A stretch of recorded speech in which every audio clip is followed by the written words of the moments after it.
La parole est maintenant à Monsieur Cyril Pellevat. Merci Monsieur le Président, Monsieur le Ministre, mes chers collègues. Comme vous l'avez rappelé, mon département, la Haute-Savoie, est l'un des départements concernés par le coronavirus Covid-19 avec le cluster de la Balme de Sillingy.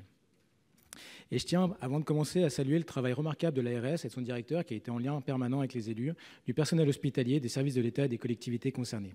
C'est tous ensemble que nous parviendrons à apaiser les esprits, informer au mieux pour avoir les meilleurs gestes et attitudes appropriés à chaque étape et stade de la propagation de ce virus.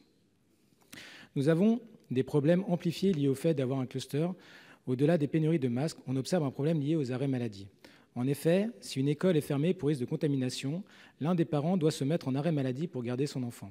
Cet arrêt est normalement géré par les médecins de l'ARS. Or, ces derniers, sursollicités, sont difficilement joignables et certaines personnes se tournent alors vers le SAMU, ce qui n'est pas gérable sur le long terme. Il serait donc souhaitable que les médecins libéraux puissent délivrer ces arrêts de travail, au moins de manière temporaire, pour décharger l'ARS et le SAMU. De ce fait, il faut alerter sur le risque de saturation du 15. Le SAMU, dans certaines zones, pourrait être complètement débordé. N'oublions pas que les autres malades ont toujours besoin de soins d'urgence en cas d'infarctus, par exemple. Il serait également profitable pour les ARS de créer des numéros verts zonaux, c'est-à-dire par zone de défense. La Haute-Savoie se trouve à ce titre dans la zone sud-est.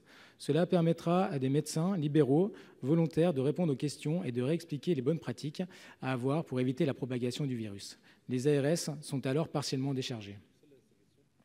Monsieur le ministre, dans les entreprises, c'est aussi le flou. Les personnes reçoivent des informations contradictoires, souvent via les réseaux sociaux ou par nos pages à nous parlementaires. C'est le cas dans les entreprises au sein desquelles les personnes des communes impactées côtoient d'autres personnes de communes limitrophes. Quelles mesures envisagez-vous de mettre en place pour pallier la contradiction de certaines informations et le besoin en temps réel d'adapter parfois les orientations ?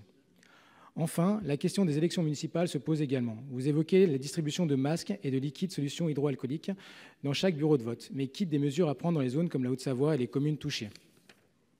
Les centres de vote se situent souvent dans des écoles et particulièrement dans les réfectoires. Prévoyez-vous des moyens de décontamination particuliers post-dimanche électoral ? Merci. Merci. La réponse, Monsieur le Ministre.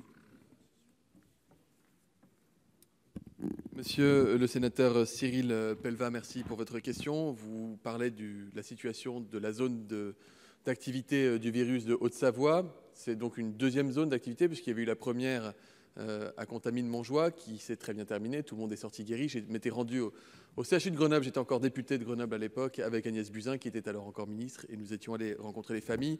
Et je crois que les élus dans leur ensemble avaient salué l'intervention dans le territoire haut-savoyard. Je crois qu'il en va de même actuellement à la Balme.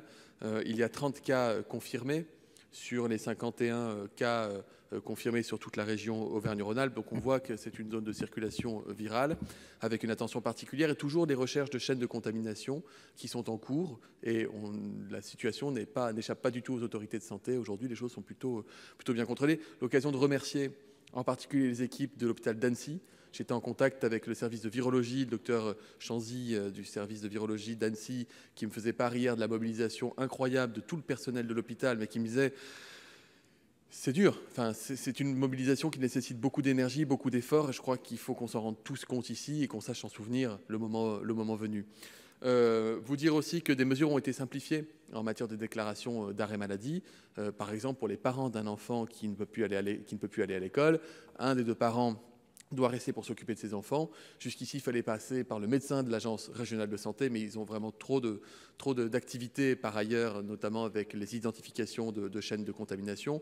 Et donc, nous avons maintenant une formule simplifiée, dématérialisée. L'employeur déclare à l'assurance maladie l'arrêt de travail et les indemnités journalières sont directement versées à la personne. Donc, nous simplifions à mesure que nous avançons.